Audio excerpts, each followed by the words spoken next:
मौके मिलेंगे कि हम आपकी आपकी उनकी उनकी उनकी जो भी कुछ कहना है हम कह सकते हैं। अन्य वक्ता साथी हैं, कृपया अपने आप को संयमित रखें, वंदे मातरम पे हम चर्चा करें। ये तो फिर चट्टी चौराहों की बात हो जाएगी। जिस तरह से चट्टी चौराहों पे हम नुक्कड़ सभाओं में इस तरह से आरोप प्रत्यारोप लगाते हैं, और इस पर तो कोई विवाद होना ही नहीं चाहिए। जब ये संविधान सभा ने इसको मान्यता दी है, आज चर्चा के दौरान जब हम इसमें भी राजनीतिक फायदा लेना चाहते हैं तो ये सब नहीं होना चाहिए। ये तो कहेंगे कि इससे बढ़िया तो हम primary school junior high school वाले बच्चे बढ़िया हैं। माननीय अधिष्ठाता महोदय, जब वंदे मातरम के चर्चा का प्रस्ताव जब हम सबको ज्ञात हुआ, कार्य मंत्रालय से लेकर के दलीय बैठक में, और जब नेता सदन ने इस बात की शुरुआत की कि और माननीय विधानसभा और माननीय अध्यक्ष जी ने जब इस बात की घोषणा की कि ये देश की पहली उत्तर प्रदेश विधानसभा होगी जो वंदे मातरम पर चर्चा की शुरुआत की है। लेकिन अधिष्ठाता महोदय, मुझे लगता है, थोड़ा सा हो सकता है मेरी बात किसी को अच्छी न लगे, लेकिन ये पूरा जब देश हमारी चर्चा को अन्य देश की विधानसभाएं भी देखेंगी, स्मरण करेंगी, तो क्या यही ये संदेश जो जा रहा है, जिस तरह की चर्चा हो रही है, क्या ये उचित है? हम आज चर्चा वंदे मातरम पे कर रहे हैं, लेकिन हमारा स्मरण करेंगे अन्य विधानसभाएं कि हम भी अपने चर्चा कराएं। तो देखें उत्तर प्रदेश की विधानसभा ने किस तरह से चर्चा की थी।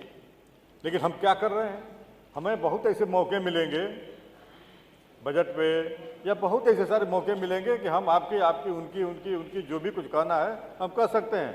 लेकिन आज हम जिस तरह से हम आरोप प्रत्यारोप कर रहे हैं, तो आप बताइए, क्या वो हमारे वीर सपूत खुद्दीराम बोस जी, सुखदेव राजगुरु जी, या तमाम ऐसे वीर सपूत जो इस वंदे मातरम गीत गाते गाते फांसी के फंदे को चूमे थे, आज जहां स्वर्गलोक में बैठे होंगे, अगर इस बात का इस तरह से चर्चा सुनेंगे या देख रहे होंगे तो क्या उनको लगता होगा। इसलिए हम लोग अभी भी कम से कम हमारे आगे आने वाले जो अन्य वक्ता साथी हैं, कृपया अपने आप को संयमित रखें, वंदे मातरम पे हम चर्चा करें और उतने तक ही रखें।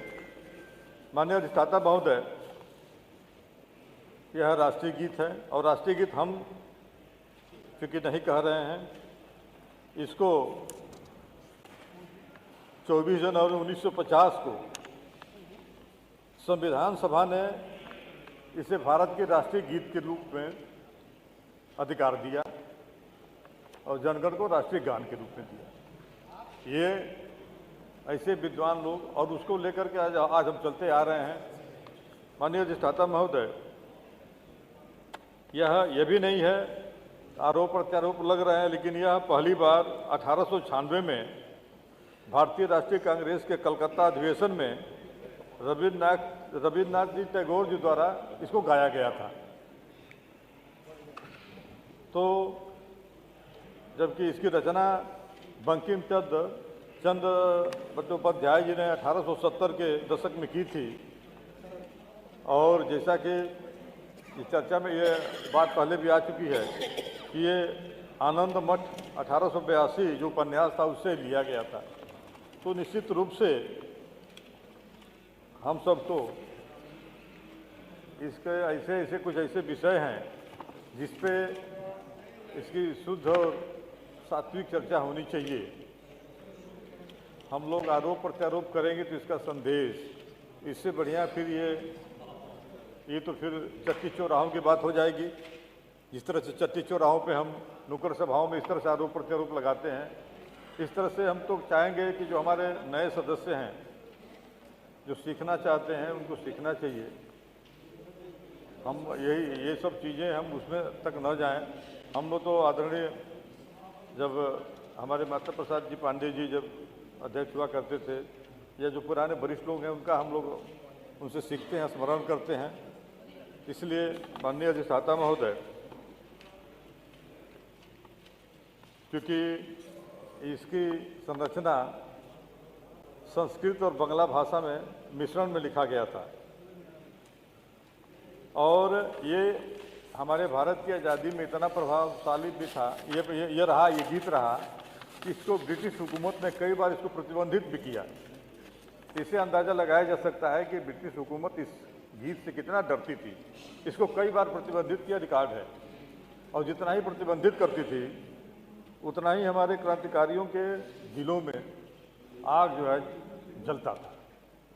तो इसलिए हमें उन वीर सपूतों को याद करके, और इस पर तो कोई विवाद होना ही नहीं चाहिए जब ये संविधान सभा ने इसको मान्यता दी है, लेकिन हम राजनीतिक दलों के लोग अपने अपने फायदों के लिए इसको इस तरह से, अब जिसे आज चर्चा के दौरान जब हम इसमें भी राजनीतिक फायदा लेना चाहते हैं, ये सब नहीं होना चाहिए। इसलिए कि अब ये हम करेंगे तो फिर ये हम इसको चाहते हैं कि इसका चर्चा का उद्देश्य ये है कि इसको आज की हमारी युवा पीढ़ी या अन्य उस तरह के लोग इसके गीत के महत्व को समझें। लेकिन जब ये कार्रवाई देखेंगे तो क्या कहेंगे? ये तो कहेंगे कि इससे बढ़िया तो हम प्राइमरी स्कूल या जूनियर हाई स्कूल वाले बच्चे बढ़िया हैं। तो हमें कम से कम इसकी गरिमा को बनाए रखना चाहिए।